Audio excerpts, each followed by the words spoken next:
5.6 মাত্রার ভূমিকম্প।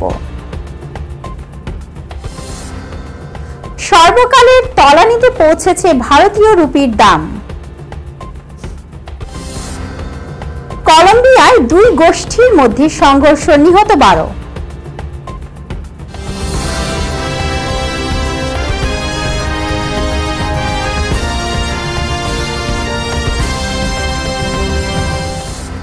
আসসালামু আলাইকুম দর্শক, আন্তর্জাতিক অঙ্গনের নানান খবরাখবর নিয়ে আপনাদের সাথে আছে আমি রেশমি আক্তার।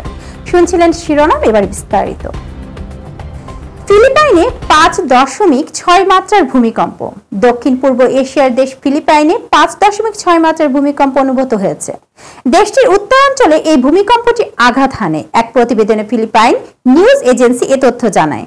দেশটির উত্তর ফিলিপাইনে 5.6 মাত্রার ভূমিকম্প আঘাত হেনেছে বলে জার্মান রিসার্চ সেন্টার ফর জিওসায়েন্সের GFZ জানিয়েছে। কম্পনের কারণে ক্ষয়ক্ষতি এবং আফটার শক সম্পর্কেও সতর্ক করেছে কর্তৃপক্ষ। ভূমিকম্পটি ভূপৃষ্ঠ থেকে 37 কিলোমিটার 23 মাইল গভীরতায় ছিল বলে জানিয়েছে GFZ। অন্যদিকে ফিলিপাইনের ভূমিকম্প এবং আগ্নেয়গিরি পর্যবেক্ষণ ও গবেষণা সংস্থা Philippine institute of volcanology and seismology PHIVOLCS জানিয়েছে ভূমিকম্পটি ইলোকস প্রদেশের উত্তরাঞ্চলীয় শহর বাঙ্গুইতে আঘাত হেনেছে এবং ভূমিকম্পের পর আফটার শক ও ক্ষয়ক্ষতির বিষয়ে তারা সতর্ক করেছে। এদিকে সর্বকালের তলানিতে পৌঁছেছে ভারতীয় রুপির দাম। মার্কিন ডলারের বিপরীতে ভারতীয় মুদ্রা রুপির মান সর্বকালের সর্বনিম্নে নেমেছে। ডলারের বিপরীতে রুপির দর এই প্রথম 84.75 নেমে আসে। মঙ্গলবার 3 নভেম্বর এক প্রতিবেদনে দেশটির সংবাদ মাধ্যম ইকোনমিক টাইমস এ তথ্য জানায়। প্রতিবেদনে বলা হয়, যদি শেষে সামান্য বেড়ে হয় 84.68 রুপি, অন্যদিকে ডলারের সূচক বেড়ে হয় 106.50। আর গত সোমবার 2 ডিসেম্বর প্রতি ডলারের দাম দাঁড়িয়েছিল সর্বনিম্ন 84.70 ভারতীয় রুপিতে। ভারতের অর্থনৈতিক প্রবৃদ্ধি ধীর হওয়া এবং বিদেশি পুঁজি বিনিয়োগের FPI প্রবাহের সংকোচনের ফলে রুপি দাম কমেছে। এছাড়া ব্রিক্স, ব্রাজিল, রাশিয়া, ভারত, চীন এবং দক্ষিণ আফ্রিকা অন্তর্ভুক্ত দেশগুলো যদি একটি সাধারণ মুদ্রা তৈরি করার চেষ্টা করে, তবে আমদানি করার পণ্যের ওপর 100% শুল্ক আরোপ করা হবে বলে হুমকি দিয়েছেন যুক্তরাষ্ট্রের নবনির্বাচিত প্রেসিডেন্ট ডোনাল্ড ট্রাম্প।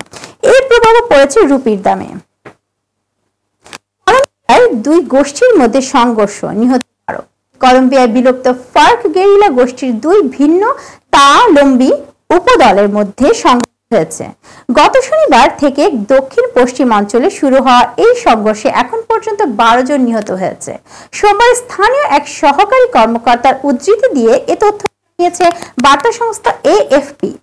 পুয়ের্তো গুজমান পৌরসভায় সেক্রেটারি ইয়োভানি কর্টেস লা FM রেডিও স্টেশনকে বলেছেন, 30 নভেম্বর থেকে শুরু হওয়া সংঘর্ষে 12 জন নিহত হয়েছে। দেশটির একটি সামরিক সূত্র AFP-কে জানিয়েছে, দক্ষিণ পশ্চিমাঞ্চলীয় পুতুমায়ো বিভাগে কালাকার নামে একজন কমান্ডারের নেতৃত্বাধীন যোদ্ধা এবং সেগুন্ডা মার্কেটালিয়ার সদস্যদের মধ্যে সংঘর্ষটি হয়েছে। ইকুয়েডরের সীমান্তে পুতুমায়ো কোকোনের প্রধান উপাদান কোকো চাষের এলাকা হিসেবে বিতর্কিত। ক্যালারকে একটি গেরিলা গোষ্ঠীর শীর্ষ নেতার মধ্যে একজন, যারা অক্টোবর 2023 সাল থেকে কলম্বিয়ান কর্তৃপক্ষের সঙ্গে শান্তি আলোচনায় রয়েছে। এই ছিল এখনকার আয়োজনে। পরবর্তী সংবাদ দেখার আমন্ত্রণ জানিয়ে এখানে শেষ করছি। আল্লাহ হাফেজ।